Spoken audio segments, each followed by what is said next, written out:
인간은 어떻게 행복해지는가? 이 오래된 질문에 새로운 답변을 내놓은 사람들이 있습니다. 전 세계 50개국의 내로라 하는 전문가 100명이 세상 모든 행복이라는 이름의 초대형 프로젝트를 진행했습니다. 감성적인 행복론이 아니었습니다. 수억 명의 삶을 과학적으로 분석해서 행복해지기 위해 본질적으로 필요한 두 가지를 제시했는데요. 바로 문화를 스스로 선택할 수 있는 자유, 그리고 그렇게 스스로 선택한 문화를 통해 획득한 공동체에 대한 신뢰였습니다. 그 연구 결과에 따르면 여기 한국에서 그런 일은 아주 드물게 일어났죠. 참 서글픈 일입니다. 지역 독립선언 제2편 문화자치, 내 삶을 어떻게 바꾸는가에서는 누군가 대신 선택해준 문화가 아닌 우리가 스스로 선택하고 결정하는 문화는 어떻게 탄생하는가, 그 방법을 찾고자 합니다. 잠시 후에 뵙겠습니다.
열여섯 개 지역 MBC가 공동으로 기획한 4부작 토론회 지역 독립선언 진행을 맡은 박혜진입니다. 반갑습니다. 자, 오늘 두 번째 시간입니다. 문화 자치가 내 삶을 어떻게 바꾸는가라는 주제로 토론을 해볼 텐데요. 오늘 이야기를 함께 나눠주실 분들 소개해드리겠습니다. 먼저 단군 이래 최대 문화 프로젝트라고 불렸던 아시아 문화중심도시 추진단장을 역임하신 분이죠. 이병훈 광주광역시 문화경제 부시장님이십니다. 네, 안녕하십니까. 요즘 문화와 관련된 주요 이슈가 있는 곳에는 이분이 빠짐없이 등장을 하십니다. 블랙리스트 진상조사위원회 대변인부터 또 문화연대 문화정책센터 소장까지 아주 바쁘게 활동하고 계신 분이죠. 이원재 소장님이십니다. 예, 반갑습니다. 이분은 한마디로 설명하기가 참 어려운 분입니다. 때로는 시인이기도 하시고요. 또 때로는 시사평론가로 활동하시는데 오늘은 세계 각국의 문화 현상을 인간의 욕망이라는 이 키워드로 해석을 해주실 문화평론가로 오셨습니다. 김갑수 씨 반갑습니다. 안녕하세요. 네, 끝으로 일본에서 오신 분입니다. 일본에 우리의 그 제주 올레길을 수출하고 계신 분인데요. 이유미 제주 올레 일본 지사장님 모셨습니다. 반갑습니다. 반갑습니다.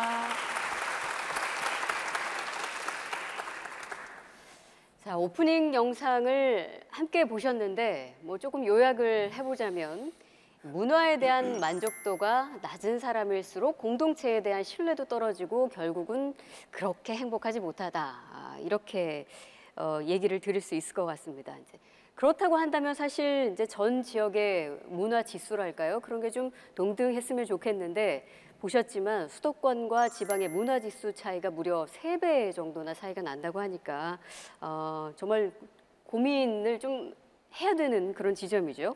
그래서 우리가 원인부터 좀 분석을 해보도록 하겠습니다. 이병우 부시장님, 네. 왜 이렇게 차이가 날까요? 왜 이런 일이 벌어질까요? 글쎄요, 우리 지방자치를 실시한 지가 한 30년이 아직 안 됐어요. 그러다 보니까 아직도 전부 수도권 중심입니다. 모든 재정과 인력이 수도권에 다 몰려있기 마련이고 지방자치, 지방분권이 중요한 이유는 그중에서도 문화자치는 시민의 삶과 밀접한 관련이 있기 때문에 분권의 가장 핵심적인 것이 문화자치입니다. 지방자치가 제대로 분권이 안 되다 보니 지금 문화 면에서도 여러 가지 현상을 초래를 하거든요. 예컨대 중앙정부의 예산 통제를 받게 되고 중앙정부가 짜놓은 틀에 의해서 그 예산을 받아서 집행하는 게 대단히 많아요. 그러다 보니까 기초자치단체에서 감히 문화지수를 평가할 수 있는 뭐 문화진흥계획을 수립한다든가 이런 게 굉장히 어려운 형편입니다. 그러다 보니 중앙의 시각으로 되다 보니까 수요자 중심의 이게 예산 편성이 안 되고 공급자 중심으로 될 수밖에 없는 이런 구조였다. 그러다 보니 격차가 나게 되는 것이고 또 항시 중앙에 목을 매달고 있어요. 앞으로 우리가 이제 이 정부에서 강조하는 분권, 지방 분권이 대단히 중요한 과제이고 미래의 가장 성공한 도시는 시민 스스로 시민성과 창의성을 기를 수 있도록 이 정부에서 지원하는 것, 격려하는 도시. 이게 진정한 미래 도시라는 얘기가 유엔에서도 그렇게 주장을 하고 있는 것입니다. 네. 그러니까 뭐 독립적으로 지자체에서 예산을 결정할 수 없는 그런 구조, 그런 한계, 그리고 그러다 보니까 지자체의 그 수요자 중심의 문화 정책이란 건 있을 수가 없다. 이런 아주 구조적인 문제점을 얘기해 주셨는데 우리 이원재 소장님도 이제 지난 정부에서 예. 있었던 그 블랙리스트 예. 관련해서 진상조사 또 위원회 대변인도 하셨으니까 할 말씀이 많으실 것 같아요. 아마 글쎄요, 진짜 건국 이래 이렇게 문화 정책이 많이 관심을 가졌을 때가 있었을까 할 정도로 이제 지난 뭐 몇 개월, 몇 년 동안 블랙리스트 문제가 많은 언론과 많은 국민들한테 관심을 가졌었죠. 물론 블랙리스트 사태는 너무나 잘 아시기 때문에 뭐 여기서 그걸 말하는 거는 중요하지 않지만 오늘 주제랑도 사실 맞닿아 있습니다. 좀 전에 이병헌 부시장님 이제 중앙 집권적인 국가 권력 중심의 문화 행정에 대한 문제를 얘기해 주신 것처럼 사실은 블랙리스트 문제는 그런 우리가 문화의 중요성에 비해서 문화가 얼마나 쉽게 국가 권력이 통치할 수 있는가, 얼마나 쉽게 마음대로 할 수 있는가 좀 보여준 사태였던 것 같아요. 근데 블랙리스트 사태를 여러 가지로 말할 수 있는데 제가 진상조사라거나 이렇게 관심 있게 들여다보면서 또 놀란 건 뭐냐면 블랙리스트 문제 출발 지점에 뭐가 있냐면 국가 권력이 문화가 참 영향이 크구나 여기서 출발합니다. 문화가 너무 많은 시민들과 현대사회에서 너무 많은 사람들이 영향을 미치니까 문화를 더 통제하고 싶은 거예요. 자신들의 이념이나 자신들의 주장들이 잘 전달되게 하기 위해서. 뭐 대중문화라든지 영화나 많은 공연예술 이런 것들이 너무나 현대사회에서 힘이 크기 때문에. 근데 되게 아이러니하게도 문화예술인들이라든지 문화와 관련된 자치는 너무나 취약한 겁니다. 자, 김갑수 평론가님은 지역 문화가 왜 이렇게 쇠퇴했을까? 어떻게 진단하고 계세요? 지역 문화가 쇠퇴했는가부터 이제 생각을 해봐야 되죠. 예. 뭐가 나쁘다고 말하면 사실은 그게 제일 좋은 때일 수가 많습니다. 인식이 된다는 거죠. 그러니까 뭐 지방 축제가 3,000개입니다 하던 소리를 2000년대 초반에 했거든요. 아마 지금 그거 많이 없어졌을 겁니다. 좋아지는 조짐일 가능성이 높아요. 어쨌든 그럼에도 불구하고 자치분권 얘기할 때 우리는 아주 취약한 상황 속에 있습니다. 뭐 긴 얘기를 할 수는 없으니까 짧게 말하면 우리는 자치를 해본 역사를 갖고 있질 않아요. 빈 땅을 개척해서 마을을 세우고 나라를 건국했다든가 뭐 정복을 했다든가 아니면 봉건제가 있었다든가 우리는 봉건제가 없었거든요. 행정국가였어요. 중앙조정에서 관찰사를 부사를 파견하는 구조였거든요. 그러니까 이 수도 외의 지역에서 자치적으로 살아본 체험이 없습니다. 문화도 마찬가지죠. 그러다 보니까 현대 국가에 맞는 그런 자치 문화에 대한 얘기할 때 경험이 쌓이지 못한 게 하나 있고요. 또 하나 가장 중대한 문제는 역시 대중문화의 문제입니다. 우리의 일상 전체를 지금 대중문화가 장악하고 있거든요. 텔레비전이 지금도 우리가 텔레비전에서 말하고 있는데 가난한 시골 저 농가의 분들이 텔레비전을 켜서 저녁마다 재벌가의 사람들이 막 싸우고 소리 지르는 걸 매일 봅니다. 어쩌다 보는 게 아니라 또 대중가요 뭐 등등. 대중문화라는 게 질 낮은 문화를 뜻한다는 의미가 아니고 소비재라는 관점에서 봐야 돼요. 문화는 생산재 역할도 하고 소비재 역할도 하는데 우리가 사는데 힘들고 피로하고 일하는데 어떤 고통이 있고 이걸 위로해 주는 게 이제 대중문화입니다. 근데 이거는 소비재이기 때문에 압도적으로 자본의 영향, 돈의 영향, 돈이 많은 곳에 모이게 돼 있어요. 돈이 적은 것은 항상 취약하게 마련입니다. 그러니까 압도적인 대중문화의 영향이 있다 보니까 우리가 본원적으로 우리 삶을 되돌아보고 삶의 의미를 부여하고 뭐 이런 의미의 본격적인 문화라는 것은 거의 되돌아보지 못하는 상황까지 왔고요. 그러다 보니까 지역에서 자체적으로 뭐 축제를 한달지 문화 행사를 한달지 또는 뭐 거기에 대한 깊은 성찰을 한 군수나 이런 분들이 뭘 하려고 할 때 결론은 처음 유흥으로 빠져버렸습니다. 술 먹고 노래 부르고 각소리 불러서 한바탕 노는 게 좋은 건 좋은 건데 그게 지방 문화는 아니거든요. 어쩌다 하는 그냥 행사의 뒤풀이 같은 건데 너무 유흥화되어 있는 것. 그러니까 역사적 체험의 불비와 대중문화의 너무 강력한 침륜과 그리고 지역 그 문화 행사의 유흥화 이런 것들이 복합되면서 이제 전면적으로 뭐가 좀 바뀌어야 된다. 이런 인식을 갖게 되는 때까지 도달한 것 같습니다. 네.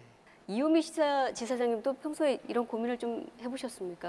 네, 예. 그러니까 주민들이 등 돌린 마을 문화는 오래 갈 수 없다고 생각을 하는데요.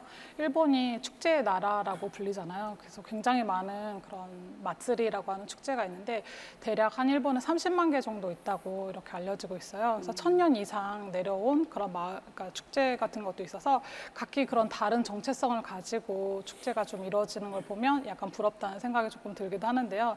그래서 주민들이 이렇게 예산이 내려오기 때문에 이 축제를 하는 게 아니라 이 축제를 하다 보니까 예산이 필요해서 요구하는 이런 방향으로 가고 있는 것 같습니다. 제가 최근에 조금 한국의 안타까운 사례를 신문으로 보게 되었는데요. 이제 어디 그 벽화 마을 이야기였어요. 그래서 그 마을은 그러니까 벽화를 통해서 관광지를 유입을 하려고 하다 보니까 마을 사람들의 의지와 상관없이 벽화를 이제 사진 찍으러 많이 오는 사람들이 생기잖아요. 네. 그러면 이제 사는 사람들이 약간 자기를 원숭이처럼 느끼게 되는 거예요. 사생활 침해를 받는 네, 거죠. 그러니까 약간 조금 그런 속에서 지역민과 갈등이 생기게 되는 것 이런 게 조금 안타깝지 않았나. 그래서 마을은 벽화로 인해서 유명해졌지만 마을 주민들은 행복하지 않은 그런 현상을 보게 되었습니다. 아까 우리 이병훈 부시장님께서 지금 우리의 문화라는 건 중앙에서 지방으로 탑다운 방식이라고 했는데 굉장히 인상적인 게 그러니까 축제를 벌이다 보니까 예산이 필요해서 중앙에서 지원하는 방식이다. 뭐 처음 그 말씀이 귀에 쏙 들어옵니다.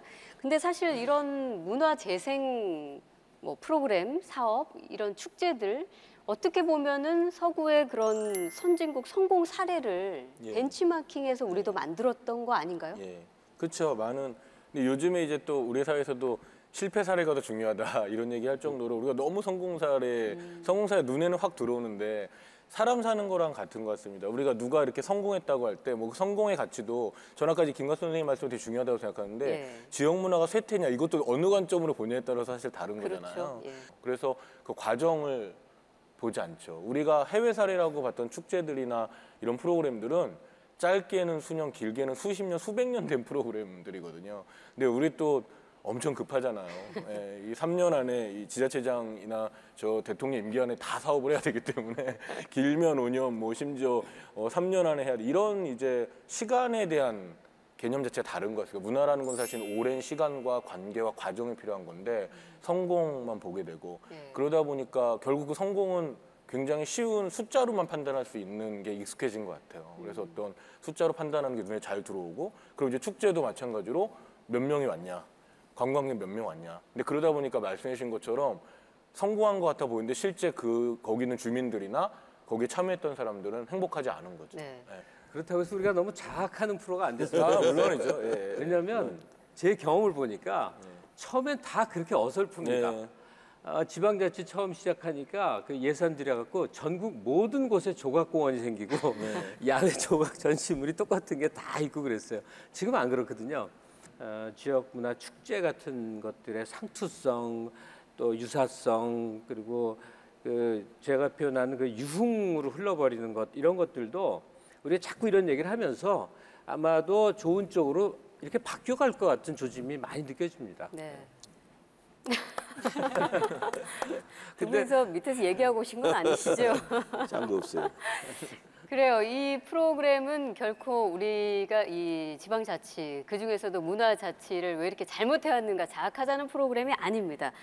지역 문화의 고유성을 지키고 더 발전시키기 위해서 필요한 문화자치의 역량을 어떻게 더 키울 것인가 그 이야기를 좀 더 집중적으로 해보고 싶은데요.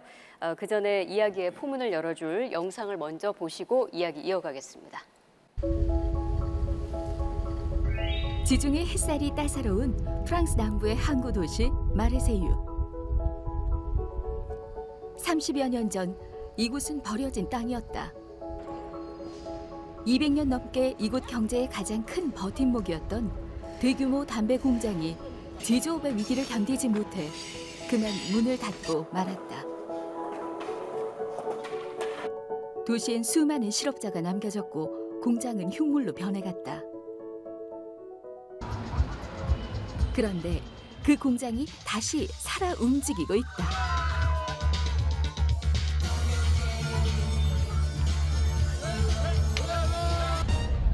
매일 아침 7시부터 밤 11시까지 누구에게나 열려있는 문으로 연간 120만 명에 달하는 사람들이 오고 간다.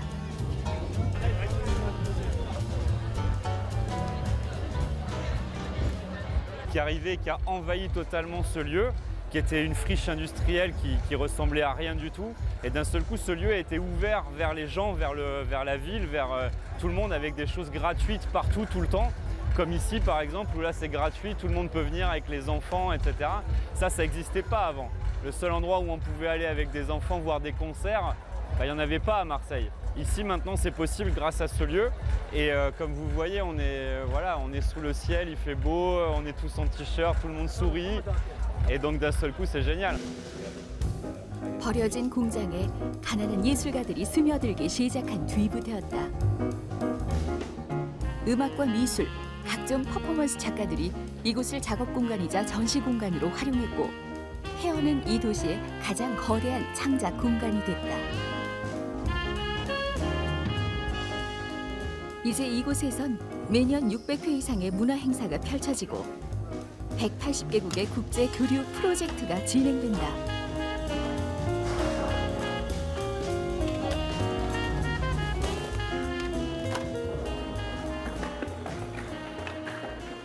Ici, nous sommes une association de skate qui donnons des cours de skate et permettons à des jeunes aussi du quartier qui viennent se distraire, où il y a un vrai petit projet pédagogique et développé sur comment arriver à la fin à construire quelque chose ensemble, que les enfants coopèrent ensemble et produire un graffiti en commun. 2013년 유럽연합이 매년 도시 한 곳을 선정해 5천만 파운드, 우리 돈 650여억 원을 지원하는 유럽 문화수도 사업에 마르세유가 선정될 수 있었던 결정적 이유 또한 이곳 프리시라벨드메였다. 버려진 기차역을 재활용한 오르세 미술관을 앞세운 파리. 수명을 다한 화력발전소를 되살려는 테이트 모던 미술관의 성공을 등에 업은 영국 런던과의 경쟁에서 승리한 예상 밖의 놀라운 결과였다. 마르세유, 프리시라벨드메. 이곳엔 파리의 오르세 미술관과 런던 테이트 모던 미술관보다 뛰어난 특별한 경험과 철학이 있다. La friche est un endroit de discussion, de dialogue, de co-construction. Donc bien sûr, nous travaillons beaucoup avec nos habitants, les habitants de la Marseille et naturellement les habitants du quartier pour penser ensemble les aménagements que nous faisons. Parce qu'il est important que la population puisse s'emparer. 이곳 정책의 중요한 결정권자는 바로 시민이다. 시민들의 의견을 조율하는 전담 부서를 따로 두고 있을 만큼 시민들의 의견은 그냥 지나칠 수 없는 하나의 권력으로 작동한다. Donc, lorsque en 1990, nous commençons cette aventure, c'est bien la ville, c'est bien le politique, c'est bien l'élu, c'est bien celui qui a été désigné par les citoyens qui prend cette initiative.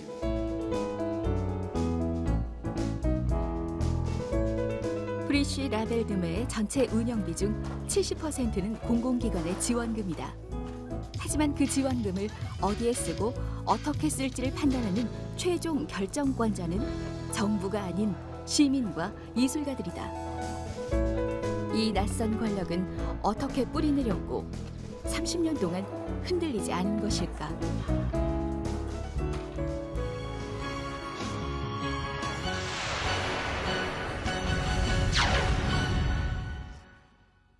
네, 영상에서 낯선 권력이라는 표현이 나왔습니다. 정말 우리에게는 더없이 낯선 권력처럼 느껴지기도 합니다. 이 전체 운영비 70%를 시에서 지원을 하고 있는데 이 예산을 집행하는 것이 중앙이 아니라 그 결정권자가 동네 주민이고 시민이라는 거, 그 예술가이고 이게 사실 우리가 지향하는 바 아니겠습니까? 이게 어떻게 가능할까요? 글쎄요, 프랑스 같은 경우는 원래 이제 뭐 문화의 도시, 문화의 국가지만은 프랑스도 굉장히 중앙 집권적 국가였죠. 그러던 것이 82년부터 그 분권, 지방 분권 계획이 이루어졌고 그러다 보니까 지방 분권이 사실은 이 문화 자치를 이루는 데 큰 동력이 됩니다. 지금 여기 나와 제시했던 프리쉬 라벨드메도 저런 공간이 사실은 많이 있어요. 많은데 여기가 가지고 있는 특징이 뭐냐? 우리가 오페라 하우스라든가 대규모 국립미술관이라든가 이런 것을 정말 고급 예술 중심으로 가던 것을 여기는 소위 말하는 민간들이 일종의 뭐 그렇게 크게 대접받지 못한 사람들이 모여서 이 극장의 형태를 이뤘다는 점이 의미가 있어요. 그래서 이것은 전체적으로 봐서 이 지역의 쇠퇴 공간을 이렇게 일으키는 것은 어느 도시나 막론하고 지금 이제 예술가의 힘이 대단히 큽니다. 우리가 유럽의 문화도시 지금 해년마다 지정을 하는데 유럽은 문화적 구조를 이미 가지고 있었죠. 거기에다가 이제 그 해의 이벤트를 이렇게 지원하는 시스템이고 우리가 추구하는 바하고는 좀 차이가 나요. 근데 어쨌든 시민들이 운영할 수 있게끔 시민들이 70% 이상을 그 재정을 운영비를 대줄 수 있는 심의를 할 수 있다는 것. 이게 앞으로 우리가 추구하는 방향이 될 수가 있습니다. 그래서 이번에 그 마르세유 프리스 라벨드메가 시사하는 점을 크게 봐서 이 문화의 씨앗이 정부 정책에서 나오는 게 아니라 이 예술가들하고 주민들이 자발적인 움직임을 한 것을 중앙이나 지방에 지원한다. 이게 바텀업이죠. 이런 방향으로 우리가 가야 될 것이고 두 번째 유산적 가치가 거의 없는 데예요. 저런 데를 새로운 문화 공간으로 만들어서 도시의 활력을 도모하거든요. 근데 저런 게 많이 있어요. 예를 들면은 아까 보셨다시피 그 화력발전소가 저렇게 아름다운 테이트 모던 미술관으로 탄생을 하거든요. 근데 그런 게 프랑스의 라빌레트 같은 경우는 도축장이었습니다. 도축장을 문화공간으로 만들었고 뭐랄까 산업시설마저도 이렇게 문화공간으로 탄생할 수가 있는데 문제는 다른 데는 정부의 힘을 빌려서 했다는 것이 크거든요. 근데 여기는 주민의 힘에 의해서 예술가들하고 주민이 새로운 문화공간을 만들었다는 점. 나는 이게 상당히 시사하는 바가 크다고 생각하고 또 마지막으로 도시재생이라는 것은 도시재생하고 또 맞물려 있거든요. 도시재생은 결국은 지역문화의 자생력을 통해서만이 가능합니다. 우리만이 보여줄 수 있는 우리가 가지고 있던 것을 특화시키고 그 자생력을 키워냈을 때 문화가 자생력을 갖게 되는 거 도시가 새롭게 태어나는 것이다. 어느 점을 다시 한번 강조드리고 저렇게 될 때는 또 우리가 앞으로 주목해야 될 게 좀 하나 있어요. 그 문화 기획자가 좀 지속력을 가지려면은 이게 예산 받아고 하기가 상당히 어려운 구조입니다. 해년마다 심사하고 공모하고 심사, 지속성을 담보할 수 있는 시스템을 구축해야 된다는 것과 그래서 지금 사회적 기업, 이 사회적 기업을 우리 정부나 지자체에서 많이 키워내야 되지 않겠냐. 예, 유럽에서도 나오지만은 결국 사회적 기업들이 그 역할을 한 축을 담당할 수 있겠다 이렇게 봅니다. 네, 이원재 소장님은 어떤 부분 주목하셨어요? 일단 갑자기 또 우리 담배 공장들이 다 그래피티로 도배되지 않을까. 농담이고요. 예. 저는 아까 말씀드린 대로 이제 30년에 일단 주목했습니다. 예. 30년. 우린 지금 저 모습을 이미지로 너무 멋있잖아요. 저는 저 공간 뭐 이제 영상도 많이 보고 사례로도 많이 봤는데 정말 이렇게 석양 떨어질 때 예술가들이 막 디제잉하고 이러면서 이제 시민들 노는 모습들 보면 너무 멋있는데 그 이미지 안에 이제 30년이라는 시간. 그리고 저것도 자료들을 찾아보면 이렇게 쉬웠던 과정이 아닙니다. 처음엔 저 공간이 아니라 이미 예술가 인형극 극단이나 예술가들이 더 허름한 공유 창고에서 작업을 했었는데 매각되고 그리고 다시 또 18개월 있다가 저 공장에 들어오고 또 중간에도 많은 우여곡절들이 있었는데 그 30년을 견뎌낸 아마 시장도 바뀌고 대통령도 바뀌고 이랬을 텐데 그 시간을 견뎌낸 예술가들과 어떤 그 지역 주민들의 삶이라는 걸 좀 주목할 필요가 있다. 네. 그리고 두 번째로 이제 저기에는 잘 보이지 않지만 저걸 만들어낸 아마 수많은 사람들이 있을 겁니다. 저 안에. 아마 대표적인 게 예술가들이겠죠. 예술가들이 자신의 예술 작업들을 하면서 또 그것들을 호응해주고 함께 참여한 지역 주민들이 있을 거고요. 또 저런 제도를 풀기 위해서 노력한 되게 혁신적인 또 공무원이라든지 기관들도 있었을 거라고 생각이 들고요. 그런 이제 사람들에 대해서 좀 주목해야 되는 거 아닌가. 세 번째로는 이제 부시장님이 되게 정확하게 얘기해 주셨는데 저 사례가 굉장히 많이 주목받는 이유가 문화와 경제를 어떻게 연결했는가에 대한 부분입니다. 사실은 저 공장도 굉장히 유명해지면서 이제 한국 사회도 요즘 많이 특히 수도권은 많이 이야기하는데 서울이나 젠트리피케이션이라고 그러는 이제 지대 상승. 사실 이렇게 예술가의 숙명이라는 게 한국도 그렇습니다. 예술가들이 모이면 재밌으니까 상권이 형성되고 많은 분들이 찾아오시면 지대가 상승되면 제일 먼저 내쫓기는 게 예술가예요. 저기도 이제 저렇게 버려진 공간들을 예술가들이 저렇게 소위 말하는 붐업 이렇게 활성화시켰을 때 지대가 상승하고 매각해야 된다는 이야기가 많이 나왔다고 해요. 돈이 많이 올랐으니까 팔자. 근데 이제 그거를 2006년부터 문화와 관련된 사회적 기업, 사회적 경제의 개념을 가져와서 그걸 적극적으로 풀었다고 합니다. 그래서 우리도 사회적 경제나 사회적 기업 얘기를 많이 하지만 예술과 관련된 것들을 적극적으로 컨설팅해주고 지원해주고 기업과 연결시켜주고 또 예술 활동들을 경제적 활동으로 연결시켜주는 작업들에 우리가 좀 주목해야 되지 않나 생각이 들고요. 근데 그 이야기는 이제 문화를 우리가 경제 논리로 보면 이게 장기적으로 끌고 가기 어렵다는 지적들을 많이 하는데 그 지점하고는 조금 다르다고 생각하는 게 문화는 아까 말씀드린 대로 문화 안에도 정치와 경제가 다 있는데 이제 좀 전에 말씀드린 우리가 문화적 가치를 고려하지 않고 그냥 경제적으로만 자꾸 만들려고 하니까 결과도 실패하고 과정도 조금은 이제 위험한 것 같은데요. 문화의 가치를 잘 축적해 가면서 그것들의 출구를 찾는 것들은 관계를 맺는 건 중요하다고 생각합니다. 그리고 마지막으로는 사실은 정치랑 관련돼 있는 게 이제 영상에도 나왔지만 시민들의 권력 이렇게 나왔는데 사실은 수기민주주의라고 이제 많이 이야기하는 이제 사실 그런 매각의 위기, 어떤 저 운영에 대한 거에 사실 많은 예술가들이 직접 참여하고 주민들이 참여하는 그런 이제 운영 구조들이 있는 거죠. 그래서 굉장히 많은 토론을 했다고 해요. 그 매각이라든지 어떤 문제들이 생겼을 때. 근데 그걸 바로바로 결정하는 게 아니라 시간을 두고 충분히 수기민주주의 깊게 고민하고 토론하고 방법을 찾는 이 과정. 그래서 사실은 저 사례 안에 문화와 경제, 문화와 정치 이런 것 그리고 그것의 출발 지점의 문화에 대한 어떤 존중감 뭐 이런 것들이 녹아있지 않나 그런 생각이 들었습니다. 네. 저 사례도 그렇고요. 예. 아까 축제 말씀하셨는데 그 분리할 필요가 없어요. 축제가 경제적 효과를 노리는 것보다는 먼저 주민이 느낌이 있어야 돼요. 아 재밌다. 여기서 출발을 해야지 경제적 구도도 관광객하고 주민을 분리할 필요가 없다. 주민이 사랑을 하면은 관광객도 몰릴 수 있다. 이런 관점으로 가는 게 나는 맞다고 봅니다. 네.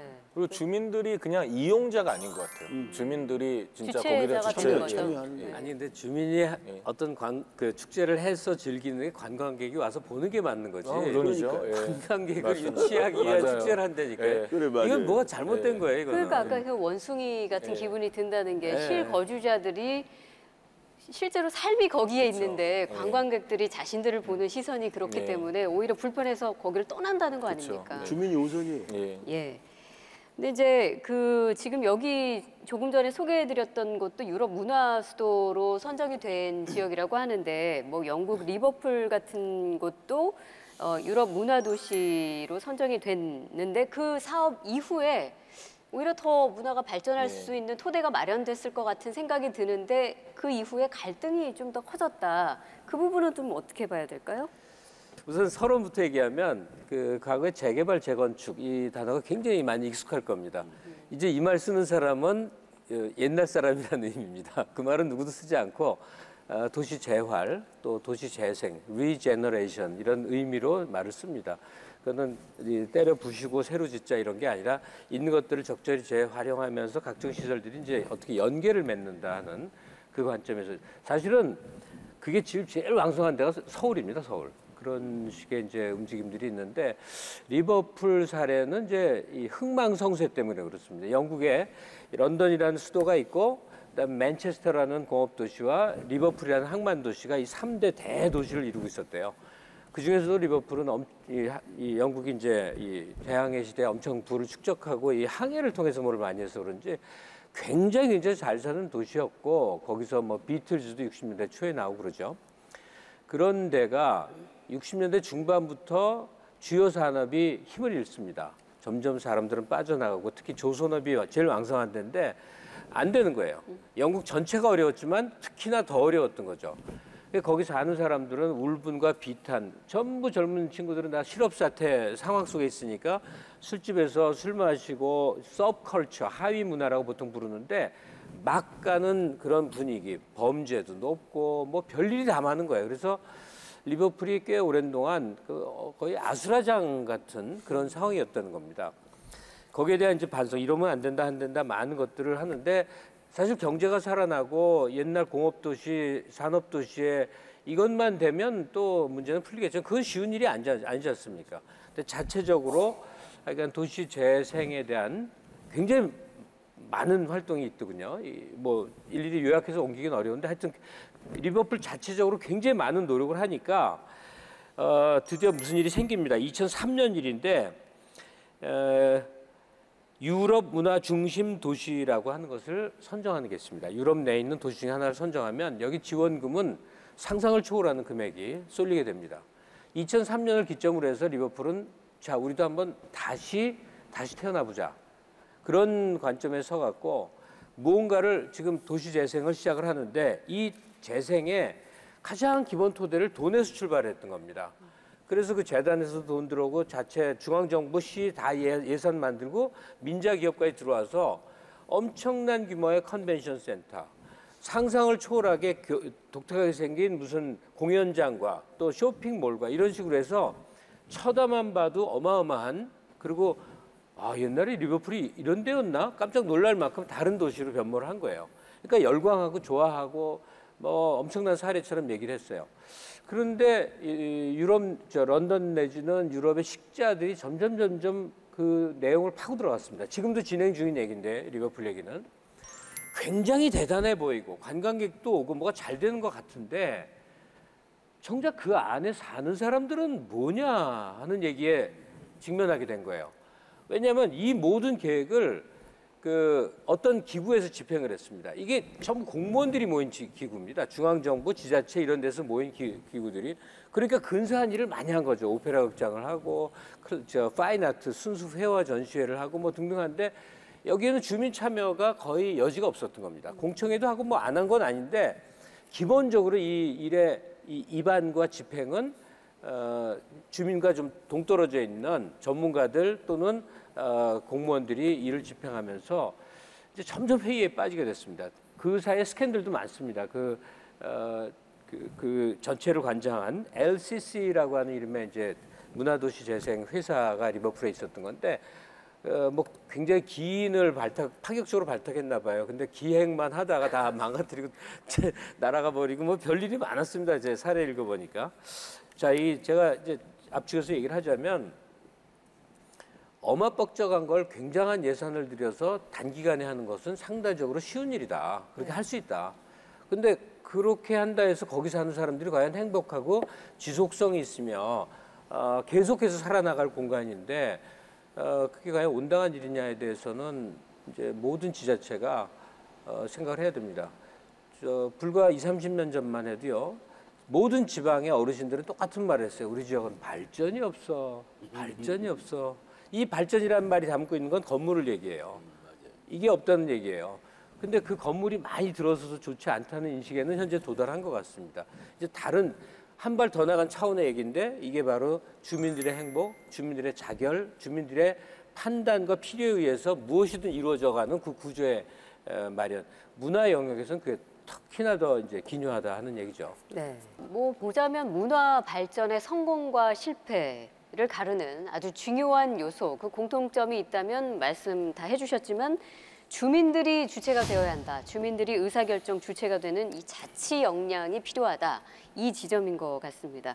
네, 이유미 지사장님께서는 일본에서 꽤 오래 생활하셨죠. 네, 그래서 16년 살고 16년. 있습니다. 아직 16년밖에 안 살았습니다.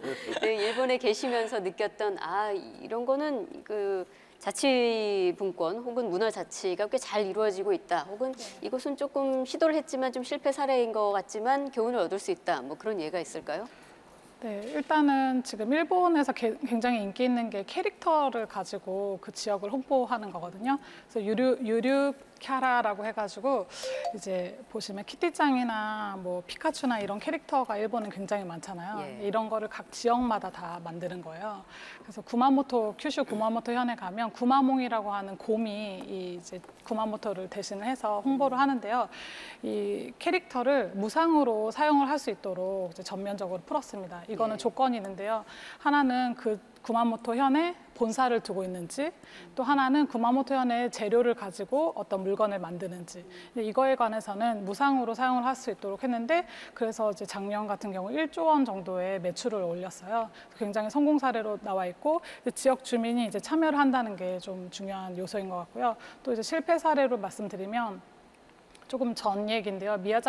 큐슈의 미야자키 현에 어떤 개그맨 출신의 지사님이 자기가 조금 유명해지고 싶고 또 유명한 사람이니까 자기의 얼굴을 캐릭터로 또 관광지 이렇게 홍보를 음식에도 뭔가 다 이제 자기 얼굴을 붙여서 이렇게 많이 팔았어요. 그때는 굉장히 이제 홍보 효과가 좋았는데 그 지사님이 이제 동경 도지사 선거를 나가기 위해서 현 지사를 그만두고 도지사를 가셨어요. 예. 근데 그러면서 도지사는 떨어지셨는데 결국은 그 캐릭터는 다 사용을 할 수 없게 된 거예요. 네, 그리고 그 전보다 더 관광이 조금 안 좋아진 것 같은 그런 조금 안 좋은 사례도 좀 있습니다. 그래서 이제 제가 제주올레를 일본에서 홍보하는 큐슈올레를 만들고 이렇게 하는 담당자인데요. 큐슈올레 같은 경우는 제주올레의 방식을 그대로 벤치마킹해서 오히려 이제 수출을 하는 그런 문화를 저희가 이제 가지고 왔는데요. 제주올레가 2007년에 코스를 처음 만들 때 이제 서명숙이라는 이제 여자 이사장님이신데 서명숙이라는 여자 하나가 시작을 했어요. 한 코스 한 코스 만들기 시작했는데 그때 세운 이제 비전이랄까 모토가 길을 만들 때 조건. 이제 그 지역민이 행복할 것, 걷는 사람이 행복할 것, 그리고 그 자연을 내어준 그 길에 감사할 수 있도록 그 길이 행복할 것, 이렇게 해서 세 가지 요소를 저희가 그대로 일본에서도 실천을 하고 있습니다. 그래서 큐슈올레가 지금 21개 코스가 만들어져 있고 또 이제 동경 위에 미야기라는 곳에 미야기 현에 또 올레가 또 만들어질 예정인데요. 저희가 코스를 처음에 만들 때는 이제 열심히 이제 그 현의 사람들, 그 시의 공무원들을 같이 이렇게 걸으면서 길을 찾았어요. 근데 1차, 2차 하다 보니까 이제 코스가 오픈해서 많은 사람들이 오긴 하지만 그 담당자는 공무원 담당자는 바뀌잖아요. 예. 한 2, 3년 있으면 담당이 바뀌니까 인사이동되니까요. 네. 새로운 담당자가 오면 자기가 길을 만들었던 사람처럼 열심히 하지 않게 되더라고요. 책임감이 없어지는 네, 거죠. 그러니까 새로운 사람은 모르니까 그리고 거기에 대한 열정이 없으니까 그 열정까지 딱 복사가 되지 않잖아요. 열정이 전달이 되지 않다 보니까 조금 너무 아쉬운 점이 있었어요. 그래서 이제 세 번째 해 오픈할 때부터는 지역의 주민을 참가를 시키도록 유도를 했거든요. 그 지역을 잘 아시는 어르신이라던가 아니면 올레길이 이제 자연의 길을 찾아야 되고 옛 길을 찾아야 되는 그런 부분이 있어서요. 지역의 그 워킹협회 회장님이라던가 아니면은 지역 만들기라고 해서 그 지역에 이렇게 좋은 것들을 발굴해 나가는 그런 모임 네트워크 같은 게 있거든요. 그런 분들을 자꾸 이렇게 하나 둘씩 끌어들이게 되었어요. 그러면 코스가 이렇게 오픈을 하고 나서도 담당자가 바뀌더라도 이분들이 새로운 담당자를 교육을 시키더라고요. 그 부분이 조금 되게 좋았고, 그리고 이제 마을 사람들이 큐숄레 같은 경우는 굉장히 오지의 코스가 많이 개발이 되었거든요. 그래서 처음에는 이제 이런 깡시골에 누가 온다고 이렇게 말씀을 하시는데 막상 한국 사람들이 이제 걷고 일본 사람이 걸으러 오면 눈에서 막 빛이 초롱초롱해지면서 네.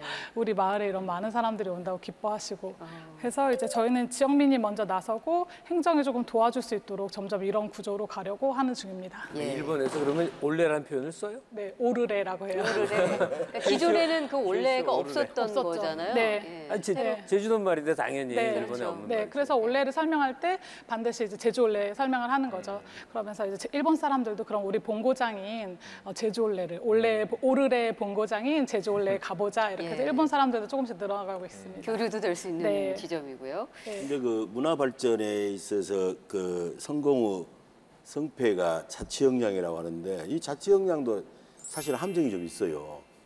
요건 시간이 많이 걸립니다. 제주 올레 그거 할 때도 그 유명한 기획자가 있었기 때문에 가능했지 않습니까? 그 누구시더라? 서명숙 씨. 이사장. 네. 그분이 있었기 때문에 제주 올레 가능했잖아요. 근데 이게 그분이 있어가지고 이제 주민들이 협조를 하게 되고 그래서 문화가 발전하려면은 그 주민의 자치 역량이 중요한데 그 자치 역량을 제대로 키워내기 위해서는 그 옆에 서포터 역할을 하는 문화 기획자 전문가들이 붙어가지고 계속 조력을 해줘야만이 시간이 걸리더라도 그래야 문화가 발전하는 것이지 주민한테 맡겨놓으면 또 중구난방될 수가 있어요. 이제 그렇게 우리가 그걸 거버넌스라고 그러죠. 제대로 된 거버넌스가 됐을 때 그 지역의 문화가 발전할 수 있다고 생각합니다. 네. 그러니까 문화 기획자도 양성할 필요성을 중요한 지금 말씀해 일이죠. 주신 건데, 그러니까 아까 이제 유럽의 사례를 잠시 설명하면서 그 유럽 문화도시 사업에 관한 이야기도 잠시 언급을 해드린 적이 있습니다. 그런데 우리도 크게 다르지는 않습니다. 머지않은 2022년에, 그러니까 지금으로부터 4년 뒤인데요.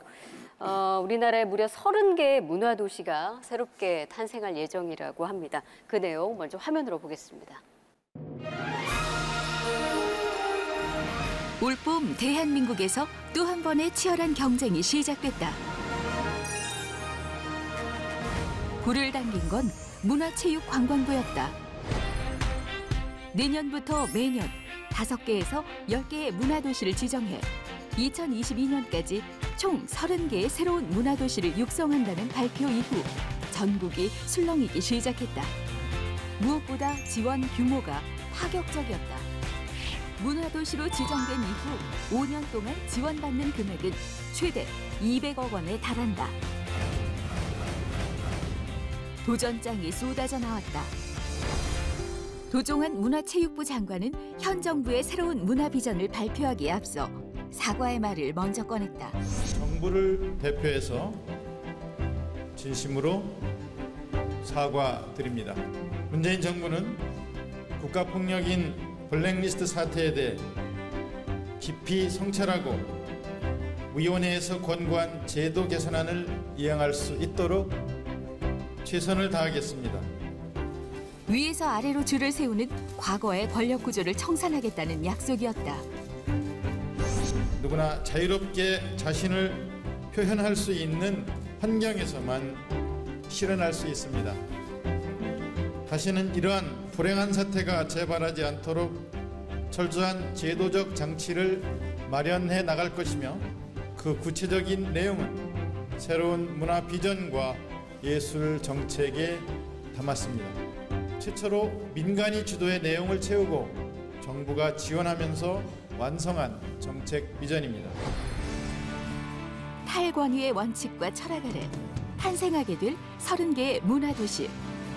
그 안에서 우리는 스스로 선택하고 결정할 수 있는 문화자치의 주인공이 될 수 있는 것인지, 아니면 이번에도 과거와 별반 다르지 않은 또 한 번의 예산 전쟁을 치르게 될 것인지 아직 의문이 많다. 네, 문재인 정부에서는 문화분권, 문화자치를 지향하고 있습니다. 문화도시 선정도 어쩌면 그 일환으로 생각이 되는데 아까 이제 말씀드렸죠. 2022년까지 30개 문화도시를 선정한다. 그리고 뭐 5년 동안 지원 금액도 최대 200억에 달하는 아주 큰 사업입니다. 이병훈 부시장님께서 보실 때는 이게 전과 비교했을 때 좀 가장 큰 차이점이라면 뭘까요? 자, 이렇게 되면 어떻게 되느냐. 지자체에서는 정부 공모에 당선되기 위해서 그 입맛에 맞게 보고서를 쓰기 시작합니다. 자, 이건 주민하고 관계없어요. 용역예산을 통해서 그걸 쓰게 돼요. 주민은 유리되고 이제 따가지고 주민하고 협력 사업을 한다 뭐 이런 논리일 수 있겠지만은 시간의 문제입니다. 어떤 시간의 문제냐. 집집과는 하드웨어 중심으로 하는 이 사업 망합니다.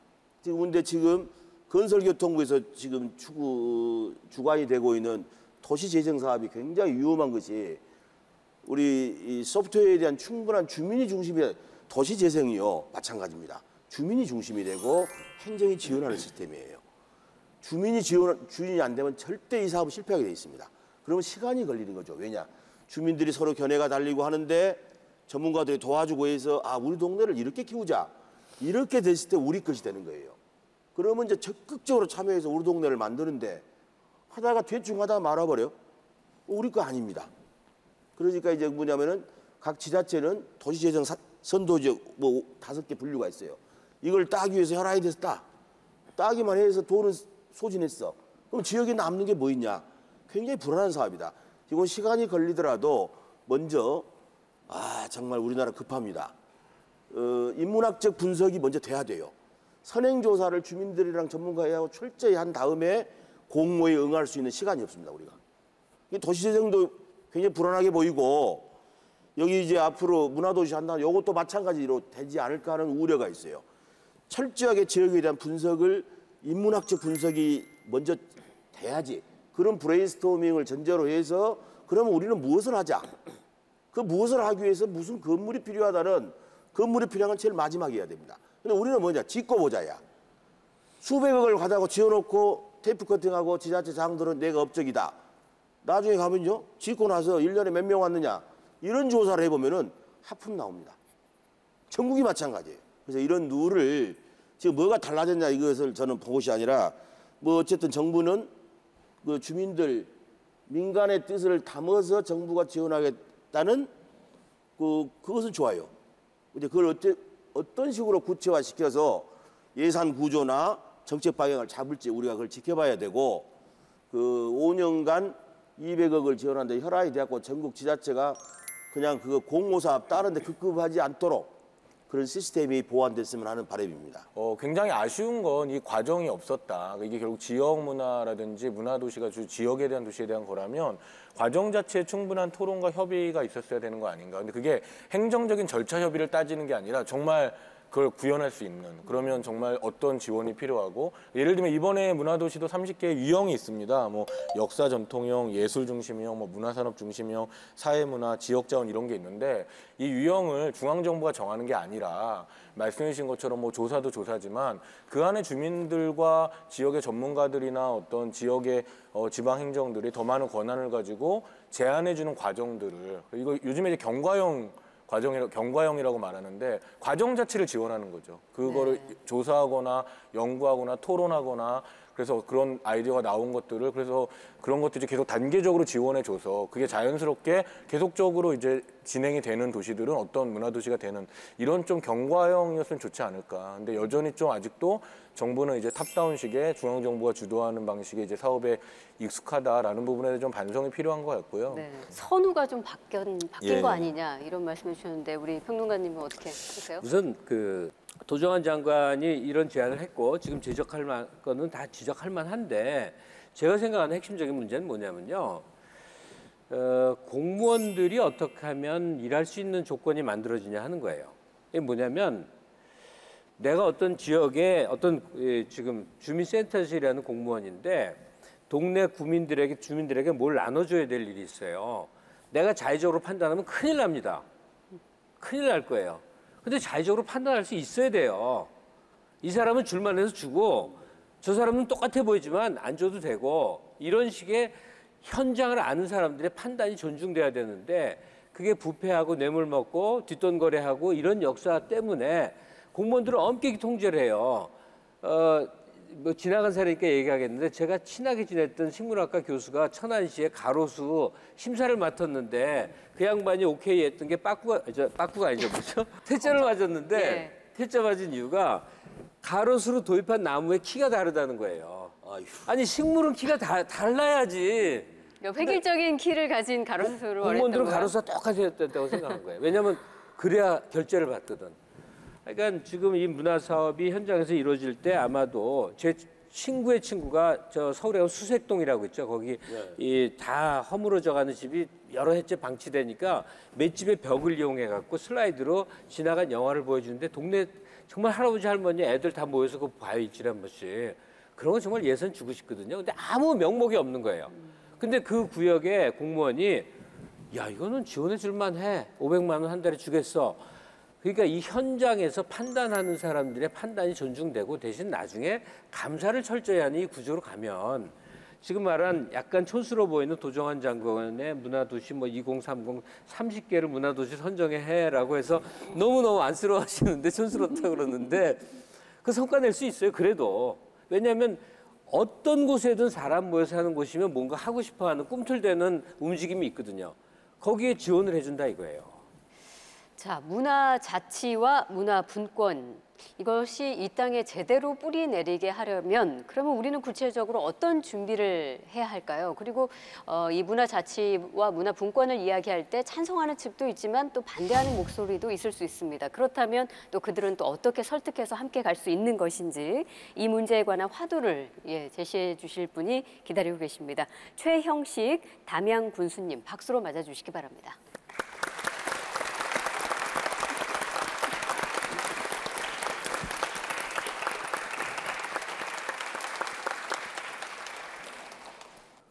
무슨 일이 있어도 서대문 밖으로 이사 가지 말고 버텨라.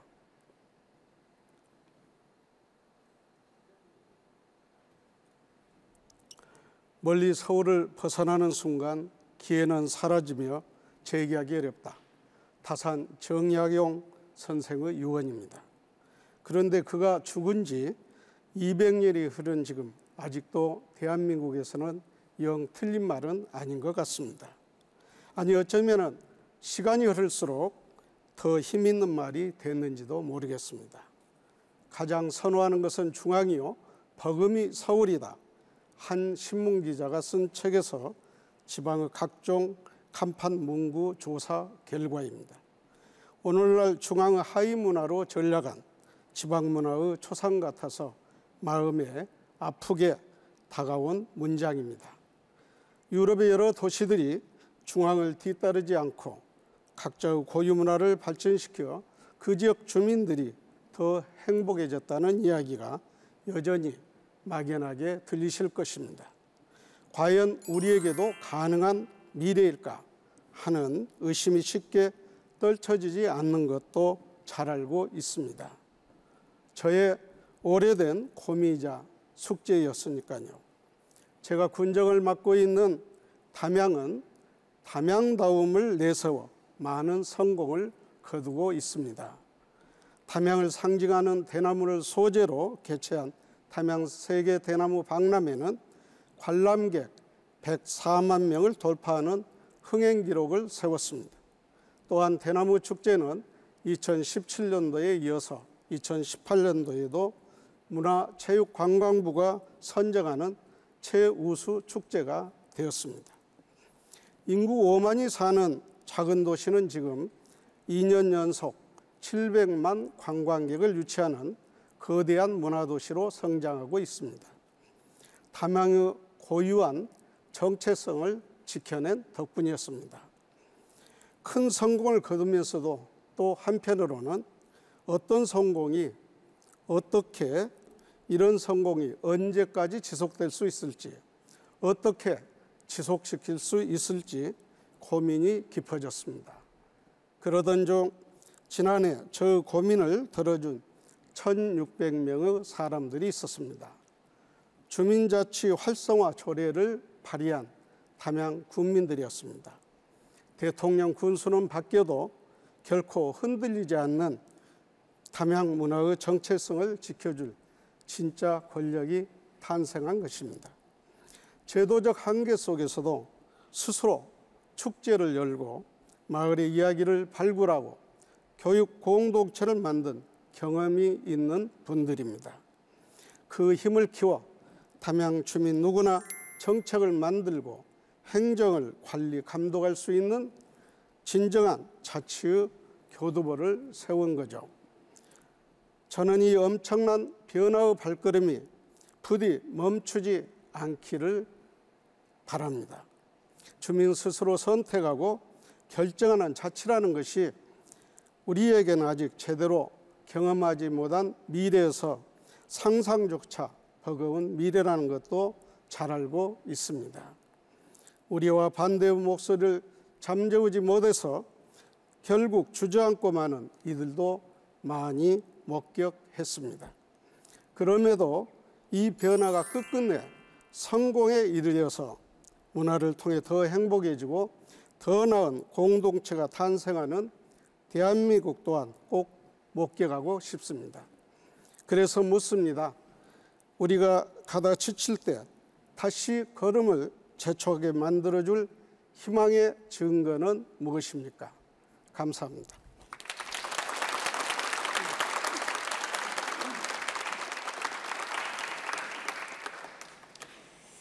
네, 최영식 담양 군수님 고맙습니다.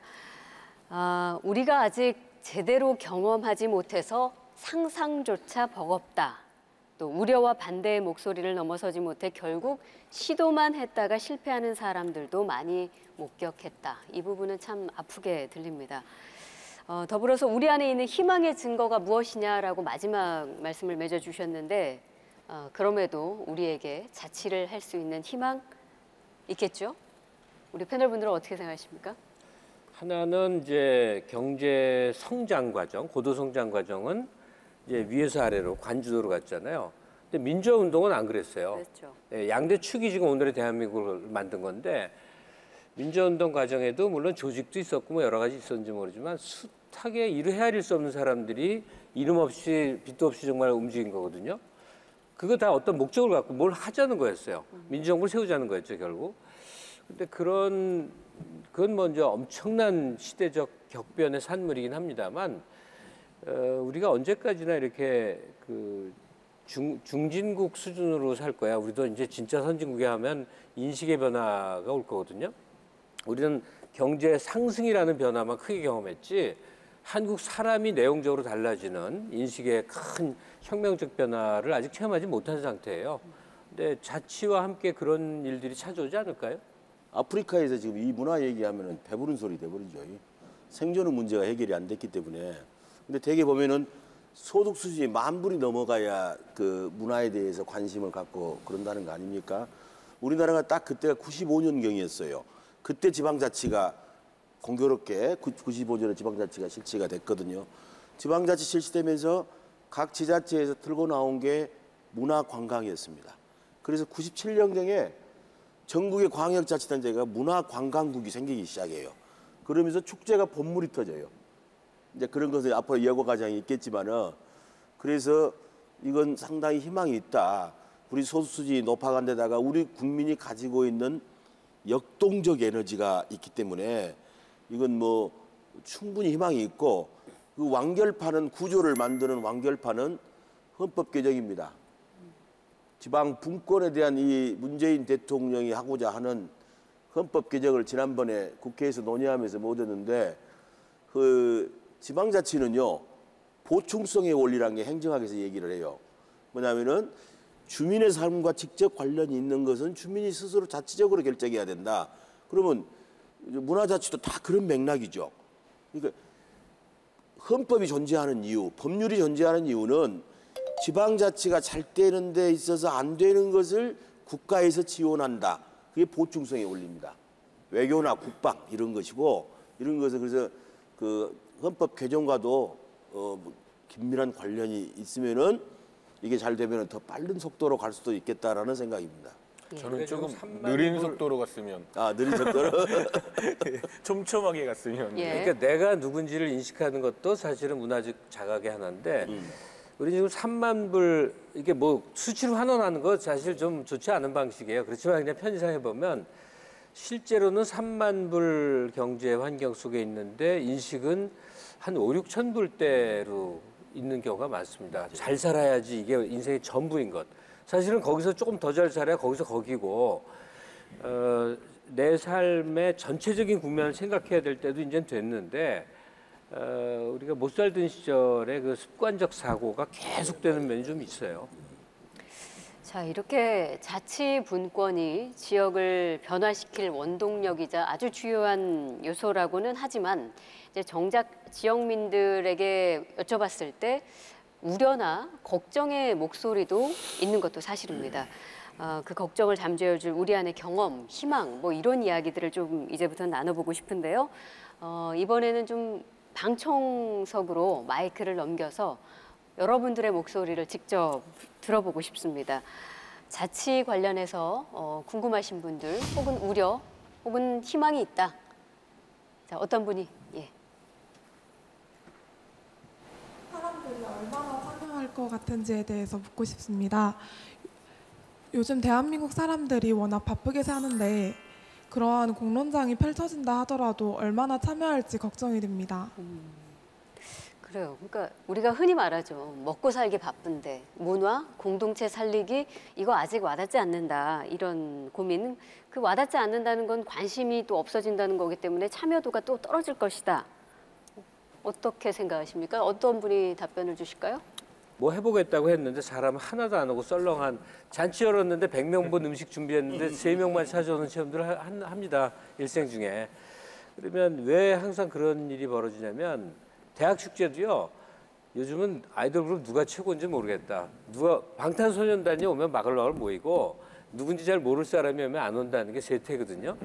그러니까 지역 문화에서 아무래도 많은 게 이제 행사, 책을 발간해, 뭐 무슨 모임을 해, 뭐 다 되게 그런 형태로 이제 드러나는데 유명하지 않은 스타가 없는 공간에서 주민들끼리 스스로 막 즐거워하면서 뭘 한다는 게 참 쉽지가 않죠. 그러니까 이 인식이 어떻게 하면 나와 우리 동네 사람들이 했기 때문에 정말 더 재밌어가 되는지. 그다음에 아까 질문하신 분한테 굳이 제 의견을 하나 보태면요. 이 세상에서 뭔가를 도모하는 일에 거의 대부분은 잘 안 되더라고요. 어쩌다가 돼요. 어쩌다가. 희망적이지 않은 이야기 아닙니까? 아니. 그러나 그러니까 어쩌다가 있으니. 문화적인 이제 여러 가지 작은 그보다 플랜을 세워서 예산 들여서 많이 한다고 다 된다고 기대하는 것부터 잘못된 거예요. 대부분 망하는데 어쩌다 되면 막 좋아하고 막 치는 거죠. 저희가 쓰는 모토 중에 하나 그 실패를 지원해라 이런 모토들 많이 있어. 좋은 말씀이에요. 혹시 덧붙일 말씀 있으신가요? 네, 질문이 이제 많은 사람들이 참가할 수 있을까였는데요. 이거는 많은 사람들이 아니라 한두 사람의 진짜 열정을 가진, 정열을 가진 사람이 필요하다고 저는 생각을 하거든요. 제졸레도 마찬가지로 서명숙이라는 사람이 먼저 시작을 했는데 아까 부시장님 유명한 사람이니까 이렇게 말씀하시지만 서명숙 이사장님이 이제 산티아고를 걷고 나서 자기 고향인 제주도로 와서 길을 찾기 시작하는데요. 그때는 다 미친년이라고 자막 처리해주세요. 네, 그렇게 얘기를 들었어요. 모르는 그 왜냐하면 누가 비행기를 타고 와서 제주도에 와서 굳이 건너야 길을 걷기 위해서 그렇게 말씀을 하셨어요. 심지어 어머님한테까지 미친 뭐라고 얘기를 들으셨어요. 이렇게 반대를 했는데 서명수 이사장님이 같이 한 사람이 다른 사람이 아니라 자기 가족이에요. 자기 동생을 데리고 길을 하나씩 이어서 심지어 자기 퇴직금을 깨서 퇴직금으로 리본을 달고 페인트를 칠하고 이렇게 시작한 길이에요. 이렇게 하다 보니까 사람들이 오히려 답답한 거예요.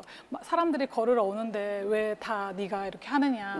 근데 돕기 시작을 했어요. 자원봉사자가 생기고 같이 이렇게 동참하는 사람이 생겨서 지금 제주올레가 1년에 100만 명 정도 걷는다고 하지만 그 안에는 이제 그 길을 이렇게 보조하는 수많은 사람들이 돕고 있어요. 그래서 이제 제주올레는 꼬닥꼬닥 같이 가는 길이라고 해서 100만 명이 걷지만 그 안에는 정말 1000명 이상의 교통비도 지원하지 않는 자원봉사자들. 서울에서 자원봉사하러 오시는 거예요.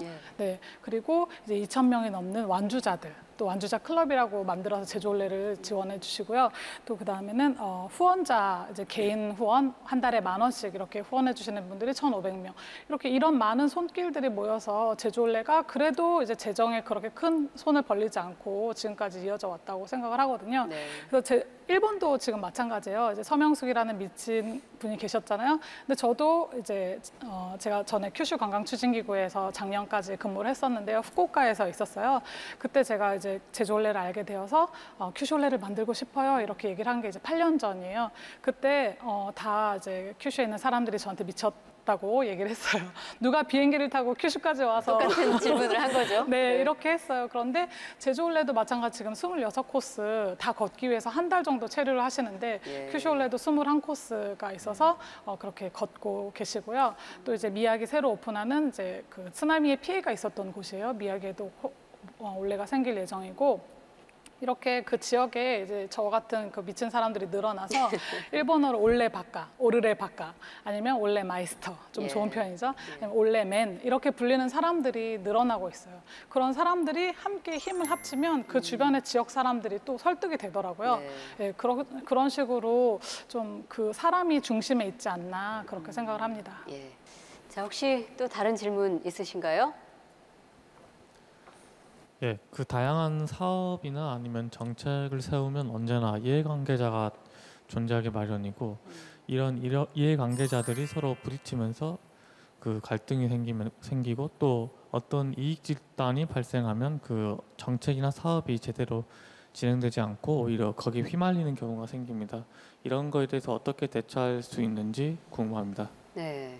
특히 그 예산이 많이 투입되는 그런 사업일 경우에 목소리가 유난히 큰 사람들이 있고 의미 있는 소수 의견들이 많이 있음에도 불구하고 이제 이해관계 혹은 이입 집단이 여론을 주도하게 되는 그런 상황들을 많이 목격합니다. 그런 우려점 어떻게 해결해 나갈 수 있을지. 지금 이제 대의민주주의 체제 하에서 지방자치가 발달하면 발달할수록 주민의 목소리가 커져갈 수밖에 없는 겁니다. 근데 의견 표출이 우리가 수기민주주의 말이 나오는 게 지금 목소리 큰 사람들이 마치 그 전체 여론을 형성하는 것처럼 인식이 되는 수가 있어요. 요즘 보십시오. 온라인이 발달했기 때문에 그런 채널이 굉장히 다양해졌어요. 그런 채널들을 통해서도 주민 의견이 수렴이 되고 또 공론화가 필요한 것은 공론화 과정을 거쳐서 가기도 하고 뭐 여러 가지 방법으로 의견이 수렴되고 갈등을 조정해 나가는 거죠. 만일에 그 갈등을 제대로 조정하지 못하는 그 단체장은 다음 선거 때 반드시 떨쳐야 됩니다. 그게 민주주의예요. 잘 못하는 사람 떨쳐야지. 선거로 심판하면 된다. 선거로 예. 심판을 하고 그 전에는 그런 다양한 의견 표출을 할 수 있는 창구가 많기 때문에 그걸 노력을 해야 된다라고 생각합니다. 저는 좀 공론장 같은 게 많이 필요하다고 생각해요. 근데 우리도 이게 그런 거 많이 느끼실 텐데 공개적인 논의가 있어서 사람들이 이렇게 비합리적인 사심을 드러내기 어려워지거든요. 그 합리적인 결정을 그 공개적인 논의가 중요한데 그리고 또 하나는 이제 공개적인 논의가 되면 뭐 물론 모든 이익이나 이해관계가 나쁜 건 아니잖아요. 근데 이제 부적절한 이해관계일수록 소위 말하는 사리사욕이나 이해관계일수록 그런 것들이 다 이렇게 정화되는 효과를 갖게 되더라고요. 예, 사람들이 그런 걸 자기도 좀 멋있는 사람이고 싶고 네. 좋은 결정을 하고 싶고 이런 것들이 있고요. 그리고 그런 것들이 공개적이고 지속되면 이익이 실제 낮아져요. 그 이익이라는 건 바로바로 효과가 드러나야 되는 건데 막 토론을 소위 말하는 민주주의가 복잡하고 어렵다라는 것들이 그런 거겠죠. 그래서 오래 토론하는 거 원하지 않거든요. 그래서 그런 사람들이 제일 먼저 떠나요. 만약에 지역에서 뭘 해보자 토론을 할 때 저게 나한테 사업이 되겠다, 이익이 되겠다 들어온 분들 절대 사업이 안 되거든요. 왜냐하면 내가 혼자 다 해야지 되는데 뭐 다 같이 하자, 뭐 이익은 지역에 환원하자 뭐 이러면 이분들이 제일 먼저 떠나거든요. 네. 그래서 이제 그런 좀 공개적이고 좀 꾸준한 논의 이런 것들이 좀 그런 근육들을 서로 만들어주는 것 같고요. 그래서 뭐 다 적용되진 않겠죠. 아니 제일 핵심 같아요. 공개적으로 논의할 수 있는 구조가 있어야만 되는데 이게 초등학교 때부터 체험이 되어 있었어야 되거든요. 학교를 다닐 때부터 우리가 반의 모든 결정은 우리가 같이 의논해봐 이 체험이 안 쌓여버리니까 주민회의 같은 게 열어도 안 갑니다. 귀찮아하고. 네. 뭐 되겠어 하는 그런 의심도 좀 있는 거고. 우리 지역에서 뭐 구청장을 좀 잘 뽑았다, 시장을 좀 잘 뽑았다 하는 그런 운 좋은 동네에서만 가능한 일이 아니냐. 혹은 뭐 좋은 정책이 있더라도 또 구청장, 시장 이렇게 바뀌어버리면 또 그 정책이 아예 사라지는 경우도 우리가 또 많이 목격을 하기도 하고요. 그렇다면 과연 이 자치 문화를 더 많은 사람들과 더 오래 경험을 하기 위해서는 과연 어떻게 해야 하는지 좀 더 근원적인 해결책을 한번 찾아보도록 하겠습니다. 자, 스위스의 아주 특별한 마을 이야기를 영상으로 먼저 만나보시죠.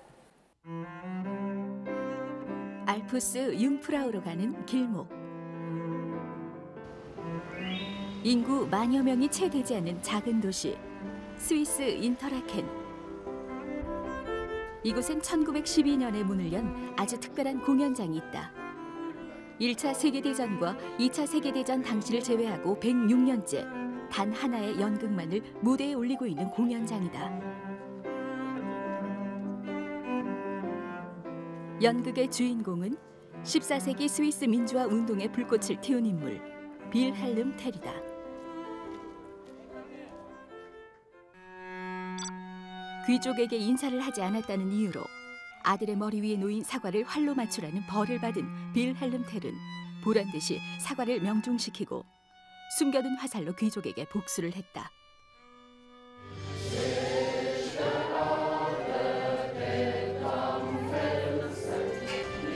이 사건은 스위스인들의 자유와 민주주의에 대한 열망에 불을 지폈고 스위스가 민주주의 국가로 발전할 수 있었던 결정적 계기가 됐다.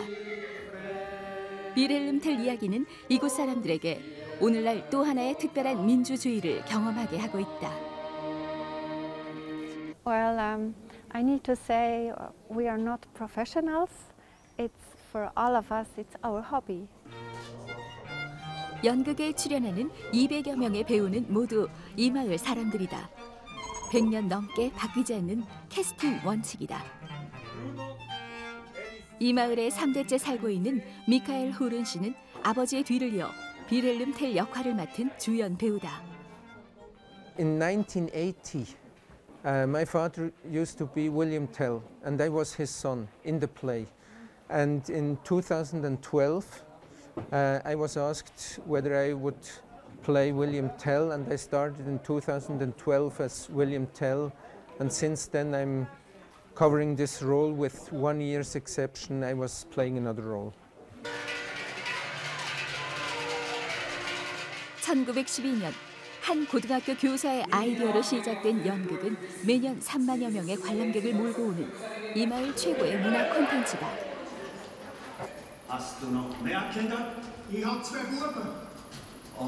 하지만 처음 연극을 만든 고등학교 교사를 기리는 표식은 마을 어디에도 없다.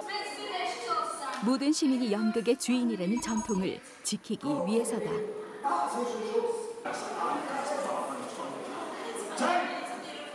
Freizeitaktivität anbietet, ist so organisiert, dass die Mitglieder im Verein sich einbringen dürfen und sie dürfen auch ihre Stimme abgeben, sie dürfen Leute in den Vorstand wählen und darüber befinden, was die Aktivitäten des Vereins sein sollen im Verlaufe des Jahres.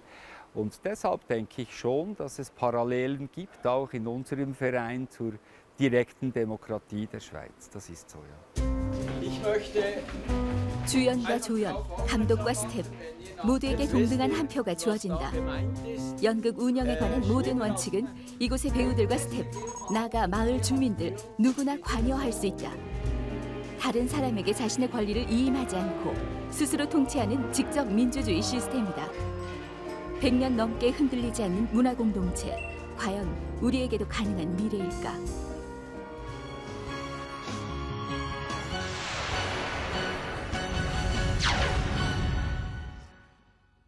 스위스는 지구상 그 어느 곳보다도 이 풀뿌리 민주주의가 발전한 그런 나라입니다. 함께 영상 보셨는데 우리 부 시장님께서 보실 때는 그 스위스에서 이 시민들의 권력이랄까요? 그 힘은 어디서 출발했다고 보세요? 모든 권력은 시민의 손 안에 있다. 이 원리는 다 똑같아요. 민주주의를 표방한 나라는 다 그렇게 한데 스위스는 오랜 역사 속에서 직접 민주주의 체제를 물론 좀 그런 게 있죠. 국가의 사이즈 면도 있고 직접 민주주의하고 생활 민주주의를 가장 잘 결합한 곳이 이 스위스일 겁니다. 그래서 이제 스위스는 연방 정부가 있고 밑에 이제 칸톤이라고 있어요. 우리 광역 자치 그 밑에가 이제 말하자면은 그 개마인대 또는 코민이라고 하는 기초자치단체가 이렇게 있습니다. 그런데 문제는 우리는 이게 대한민국은 중앙정부와 광역하고 기초가 어느 정도 유계가 있어요. 근데 여기는 그런 게 없어요. 칸톤의 주지사가 돌아가면서 연방 대통령을 할 수도 있고 또 그 표현하는 직접민주주의를 구현하는 시스템이 두 가지가 있죠. 주민투표가 아주 활성화되어 있어요. 의무적 주민투표가 있고 선택적 주민투표가 있습니다. 의무적 주민투표는 재정 부담이 많은 그 중요 의사결정을 국가에서 할 때 이건 의무적으로 주민투표를 합니다. 일정 기준 이상의 사업비를. 그래서 우리 예전에 여러분 기억하시겠습니다마는 베른시에서 뭐 올림픽인가 뭔가 하려고 했을 때 네. 중앙정부가 연방정부가 결정했는데 이 투표로 취소했어요. 베른 시민들이 주민투표를 해서 IOC에다가 대놨던 걸 위약금을 내고 포기했습니다. 이게 아주 대표적인 사례이고 그다음에 이제 선택적 주민투표라는 게 있어요.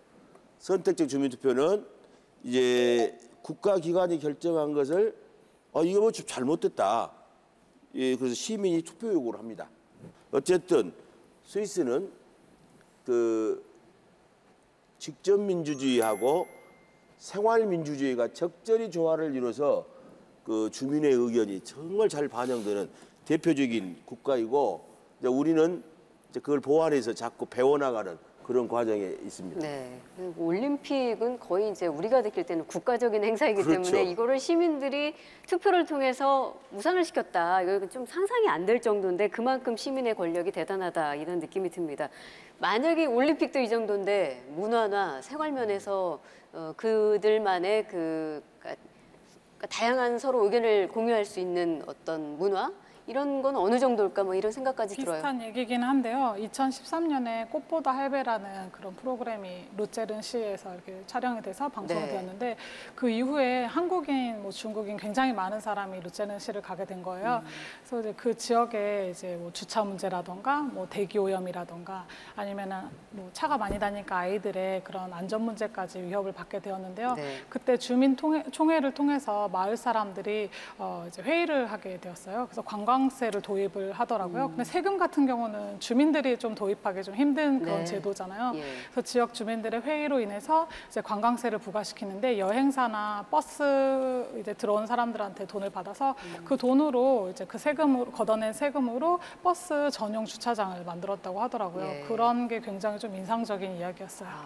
네, 좀 전에 우리가 이제 말씀해 주신 것처럼 좀 전에 나왔던 직접 민주주의 뭐 이런 얘기가 되게 복잡하고 아름다운 얘기 좀 들을지 모르지만 사실 인류의 역사를 보면 대부분이 변방이 중요하다 이런 얘기 많이 하는 게 더 많은 자유도와 더 많은 자기 선택과 더 그런 곳에서 더 창조적인 것들이 많이 등장했거든요.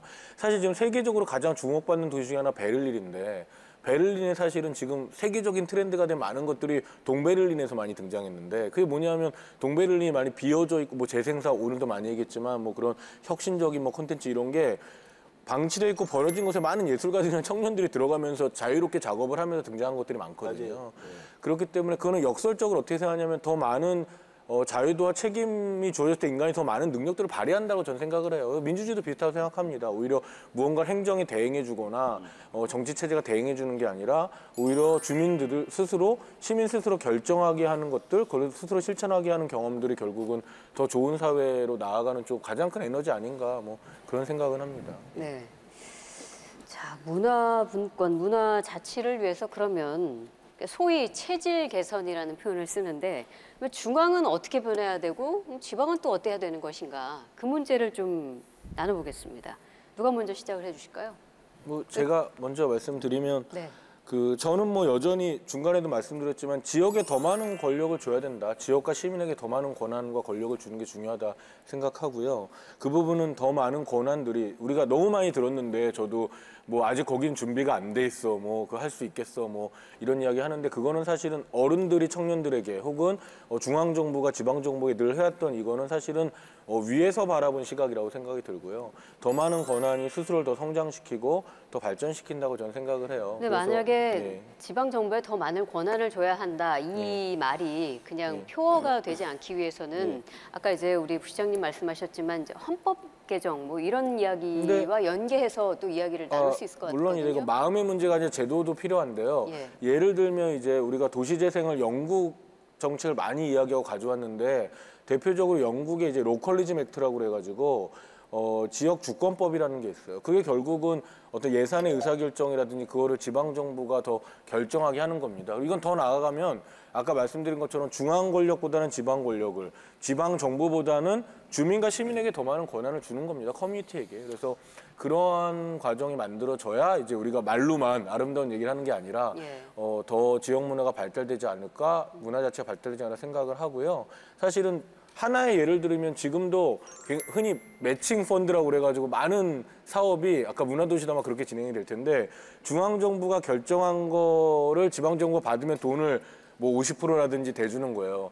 이거는 거꾸로 돼야 됩니다. 지방정부가 원하는 의지와 사업을 결정했을 때 큰 틀은 중앙정부가 정하더라도 해줘야 되는데 지금은 이제 지방정부가 다 정한 사업을 이제 받아야 되는 거죠. 돈을 받으려면. 그래서 이런 식의 제도 개선들이 사소한 것 같지만 주민들과 지역재단, 오히려 광역재단보다는 지역재단이 뭐 이렇게 더 또 민간 주민 그룹들이 더 많은 걸 권한을 가져올 수 있고 그게 풀뿌리 민주주의와 지역 오늘 하루 종일 얘기했던 그런 문화 자체들의 토대를 만드는 게 아닐까 뭐 그렇게 저는 제안드리고 싶습니다.